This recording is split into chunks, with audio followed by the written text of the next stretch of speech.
بسم اللہ الرحمن الرحیم۔ السلام علیکم ورحمۃ اللہ وبرکاتہ۔ حضرت ام سلمہ رضی اللہ تعالی عنہا کا قبول اسلام۔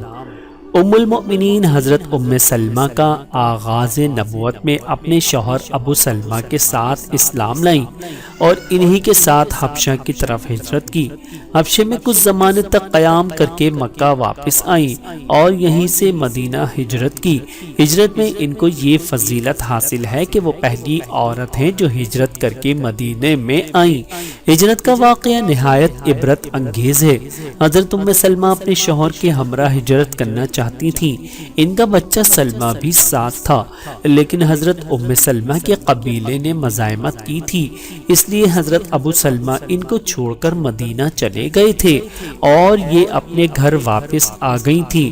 ادھر سلمہ کو ابو سلمہ کے خاندان والے حضرت ام سلمہ کے پاس سے چھین لے گئے، اس لیے ام سلمہ کو اور بھی تکلیف تھی، چنانچہ روزانہ گھبرا کر گھر سے نکل جاتی اور بدق میں بیٹھ کر رویا کرتی تھی۔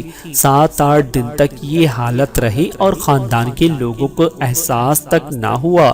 ایک دن ابدق سے ان کے خاندان کا ایک شخص نکلا اور ام سلمہ کو روتے ہوئے دیکھا تو اس کا دل بھر آیا۔ گھر آ کر لوگوں سے کہا کہ اس غریب پر ظلم کرتے ہو کیوں؟ اس کو جانے دو اور اس کا بچہ اس کے حوالے کر دو۔ روانگی کی اجازت ملی تو بچے کو گود میں لے کر اونٹ پر سوار ہو گئی اور مدینے کا راستہ لیا۔ حضرت ام سلمہ رضی اللہ تعالی عنہا پر اللہ رب العزت کی کروڑوں رحمتیں نازل ہوں۔ آمین ثم آمین۔